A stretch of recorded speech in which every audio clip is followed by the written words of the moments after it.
Hey everybody, we made it to season 23, which has no theme, so it's kind of a free-for-all. So hit like, subscribe, leave a comment, do whatever you want, just be safe. Noble doesn't even seem to be a town, just an area in Walker County, Georgia, between the towns of Lafayette and Rock Spring. It's a rural area just south of the border with Tennessee and just east of Alabama. Hence the name of the business being Tri-State Crematory. The business was on a 16-acre, 6.5-hectare piece of land, and the business had a post office box in Rock Spring while the owner had a post office box in Lafayette. Gerald Cook drove a delivery truck in the area, and in October of 2000 he was on his way to fill the propane tank of that very crematory. That propane was what powered the furnace where bodies were turned to ash, or at least they were supposed to be. As Gerald walked around the property in search of the propane tank, he found a pile of debris, and upon closer inspection, he realized that human bones and body parts were mixed in with the wood and leaves. Suddenly, the operator of the crematory, Brent Marsh, appeared and called out to the gas man. Gerald asked him where the propane tank was, and Brent pointed him in the right direction. Gerald pretended that he hadn't noticed the human remains and filled the tank like nothing was wrong. After driving around in a daze for a bit, Gerald pulled himself together and told his boss about what he had seen.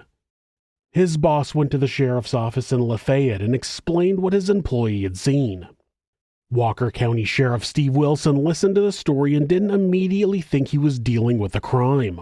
He assumed the business had gotten backed up and, at the worst, he might have been storing bodies improperly. He looked for a place where he could report the crematory, but couldn't find anywhere that regulated cremation, so he sent a couple of deputies to the property and they reported that they didn't find anything incriminating. The story was shrugged off then, but only a few years later the true horror of what was happening at the Tri-State Crematory would come to light. This is Monsters.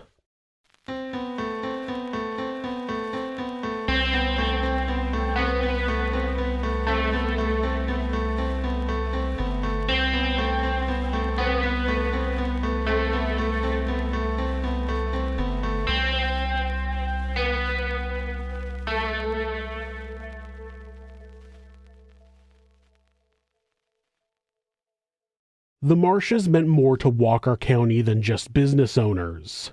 People called them pillars of the community. Tommy Ray Marsh, who went by Ray, was born on March 12, 1926, and owed much of his success to his grandfather. Monroe Marsh had been born into slavery but was freed at the end of the Civil War when he was just 1 year old. Monroe went on to learn to read and write and opened a lumber company in Chickamauga, just north of the area known as Noble. Despite being a black-owned business in a predominantly white county in the early 20th century, it was very successful and helped push Ray to also open his own business. Ray worked at the family sawmill when he was young before joining the U.S. Army. After serving 2 years, he returned to Noble where he worked a number of jobs and eventually married a woman named Clara Campbell. She had moved to Walker County in 1960 to teach at the local black high school. She moved over to the mixed high school in the mid-60s when the schools were desegregated. The community once voted her Walker County's Citizen of the Year. Ray and Clara had 2 children together, a son named Ray Brent Marsh, who went by Brent, and a daughter named Rames Lachey Marsh. The small community relied on teamwork to keep things running smoothly.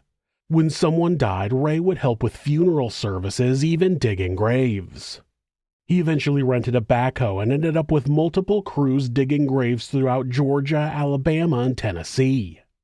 At the time, if you wanted a body cremated, you had to send them to Atlanta, 100 miles or 160 kilometers southeast.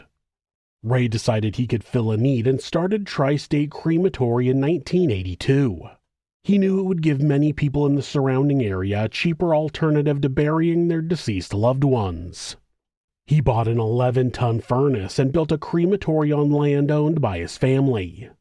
Local media praised it as the first minority-owned crematory in the country. The Marshes climbed to become one of the most prominent families in Walker County through their hard work and business sense. Ray joined several county boards and became a Rotary Club member.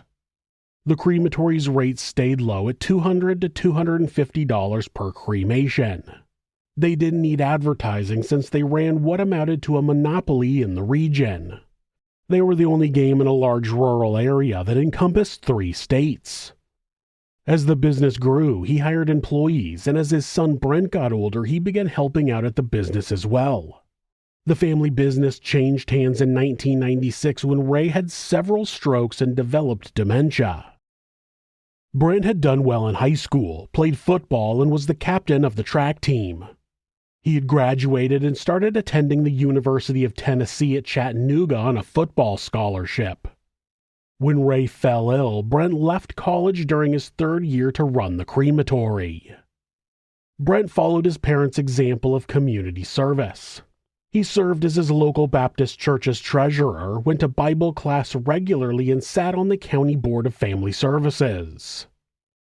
Gerald Cook wasn't normally scheduled to deliver to the crematory in 2000. He only took over the delivery after his colleague refused it because it made him, quote-unquote, feel creepy. It didn't take long for Gerald to realize exactly where that creepy feeling came from. Gerald reported his findings to his boss, who then reached out to the sheriff. The sheriff sent deputies to the property, assuming it was just a misunderstanding. The deputies conducted a brief inspection and found nothing out of the ordinary, and the report was shrugged off. Gerald made another delivery to Tri-State about a year later and spotted decomposing human remains on the property again.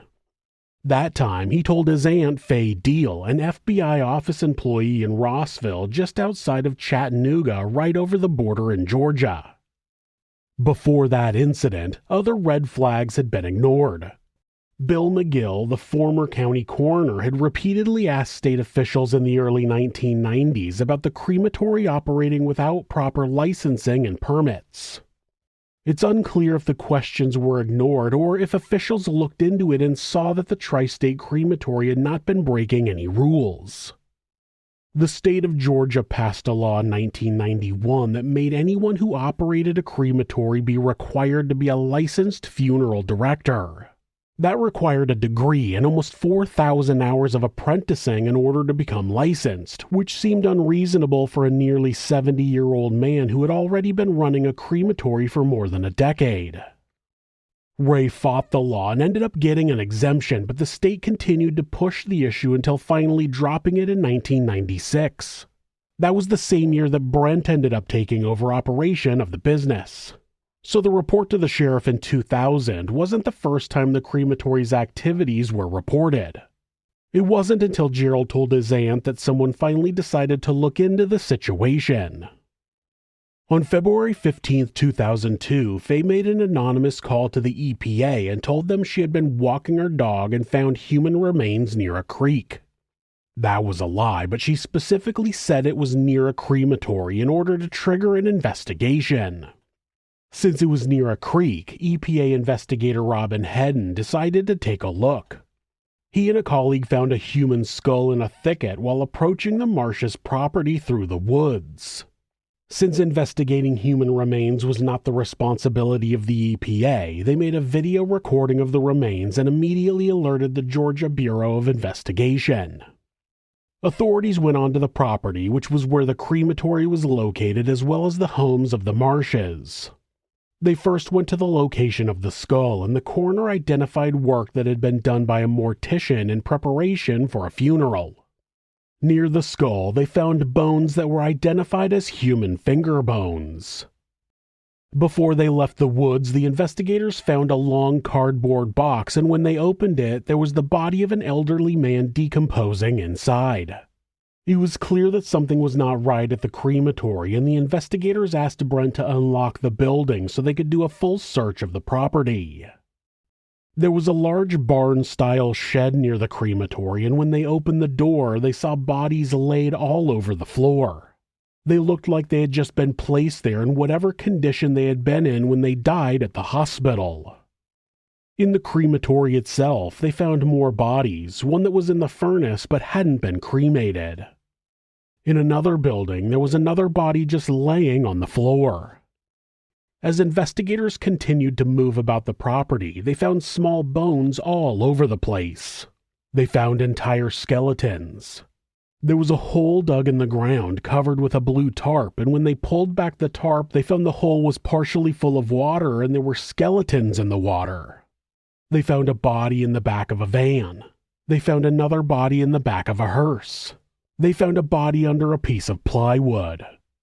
The bodies were in various stages of decomposition, from skeletal up to relatively fresh. Bodies wore formal clothes or hospital gowns, while some remained in body bags. That was only the first day of the investigation. They found about 40 bodies, which was astronomical already, but over the next few days they would realize they had only discovered the tip of the iceberg. The Georgia Bureau of Investigation spearheaded the massive recovery effort with EPA officials and set up a temporary morgue at the site. The operation drew workers from all over the country, including teams who had helped at Ground Zero after 9/11. At least 400 workers from various agencies joined the effort, while Batesville Casket Company provided receptacles for recovering remains around the clock. As the search progressed, the workers found more and more bodies. They found a collection of burial vaults inside the large shed, and when they opened them, they found more bodies inside. They discovered 15 bodies crammed into one vault meant for just one person. The most shocking discovery came from the property's 2-acre lake, where many remains had been thrown. Some bodies had been there for just days, while others had been decomposing for years. Governor Barnes declared a state of emergency, which triggered a coordinated forensic investigation that revealed the true horror of the situation. The final body count reached 339 decomposing remains in different stages of decay. The officers thought they might find thousands of bodies at first, but even 339 bodies scattered around one property is a horrific thought, and it was all right next to the home where the Marsh family lived. They had to begin the process of identifying the bodies. Obviously, not properly cremating the bodies was an issue, but authorities needed to make sure all of the bodies had not been the victim of a crime, at least as far as their cause of death was concerned. I don't think anybody ever thought that any of the Marshes were murderers, but they still needed to know that all of the bodies there were there because they were intended to be cremated. Then they needed to properly dispose of the bodies and return those remains to families. That was difficult because bodies were just laying around everywhere. Brent got a notepad and started helping identify the bodies, but when he identified one body as someone he had already identified somewhere else, the investigators knew they had a real problem. Brent ended up being no help, and the identification of bodies became a long, arduous process. 5 bodies were able to be identified right away because a few were wearing hospital ID bracelets and a couple were able to be identified visually. One was someone who GBI Special Agent Greg Ramey knew personally. Forensic teams sequenced remains, laid out bones systematically, and documented everything with photographs.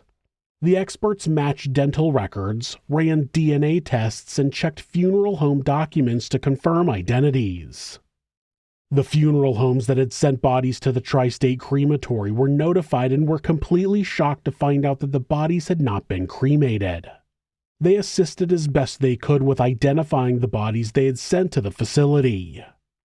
Outside of that, though, they raised an important question. The families of the deceased had received remains from the crematory, so if they weren't cremating the remains, what had the families received? They learned that Brent had sent containers filled with sand, cement, limestone dust, and even the ashes of other people to the families of the deceased. Despite the efforts to identify the bodies, 113 of them could never be identified, and about 130 bodies ended up in a mass grave. Finding 339 bodies improperly disposed of on a single property was clearly wrong, but authorities had to ask themselves, what crime did Brent commit? In the state of Georgia at the time, desecration of a corpse was only a crime if the body was dug up. It was a deterrent to grave robbing. Since Brent had received the bodies and they had never been buried, authorities weren't sure if they could charge him with that crime. The district attorney ended up initially charging Brent with theft by deception for taking his customers' money but not performing the service they had paid for. He was initially charged with the 5 counts for the bodies that were immediately identified. Brent was released on bond but then was rearrested and charged with 120 more counts. By the end of the investigation, prosecutors ended up charging Brent with 787 counts of theft by deception, corpse abuse, burial service fraud, and making false statements. Brent initially blamed a malfunctioning cremation machine, which is called a retort. Notwithstanding that, tests after his arrest showed the crematory oven worked perfectly. Experts in the field noted that equipment problems shouldn't have stopped operations since manufacturers provide regular maintenance programs. Ray and Clara Marsh, as well as their daughter, were arrested on suspicion that they were involved in the case, but they were eventually released.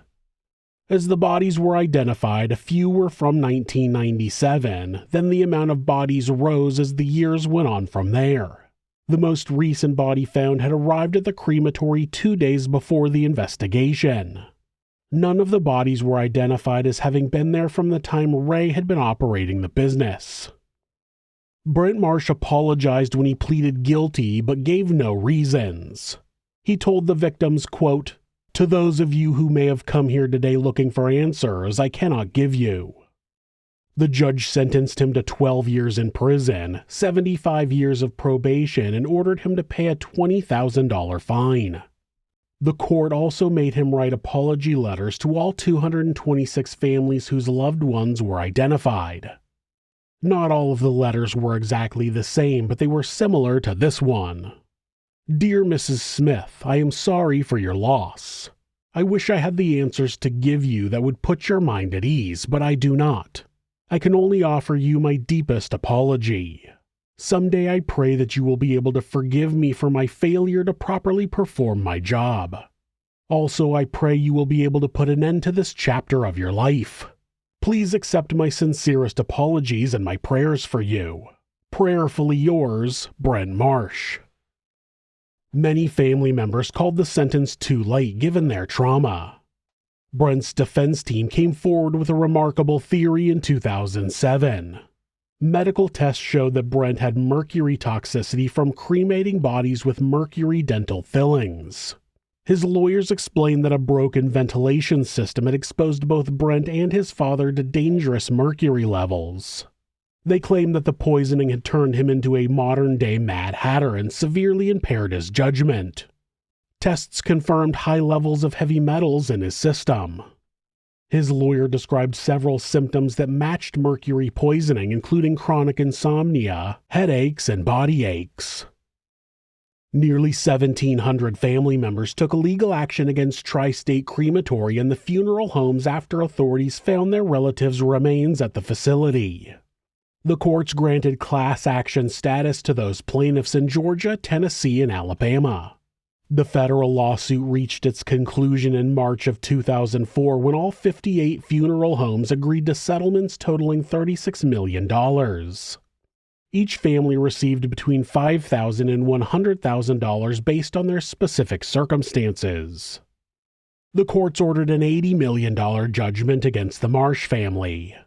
While that judgment couldn't be collected, the family's insurer, Georgia Farm Bureau, ended up paying $18 million to the plaintiffs in 2007.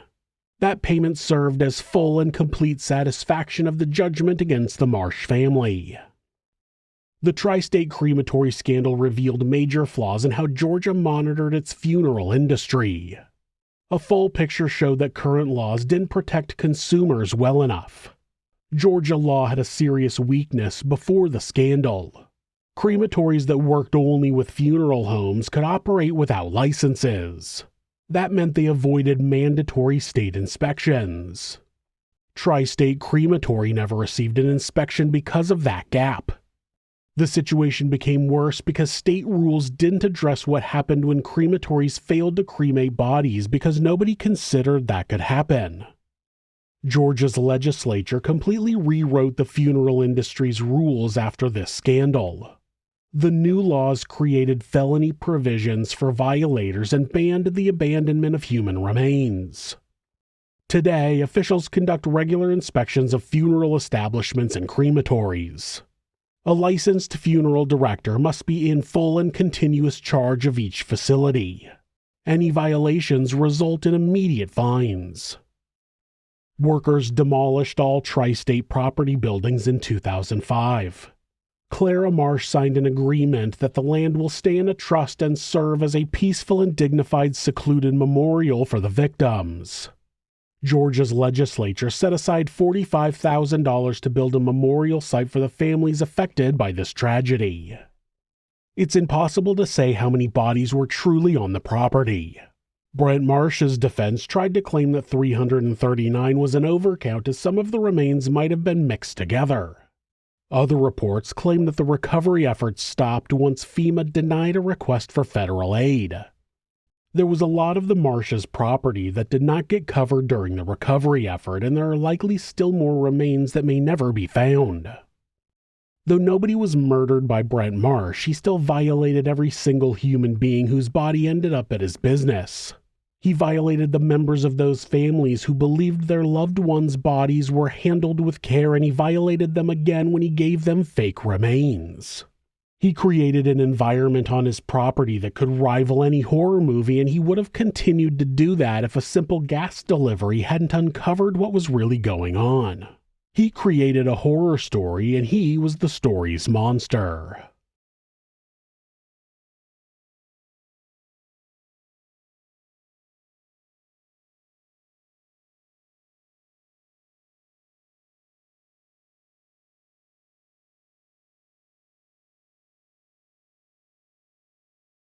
Thanks so much for letting me tell you this story. If you're a fan of true crime, hit subscribe and turn on notifications so you don't miss an episode. You can also hit like or leave a comment. If you'd like to support the show, check out our merchandise at thisismonsters.com. The link is in the description. Thanks again, and be safe.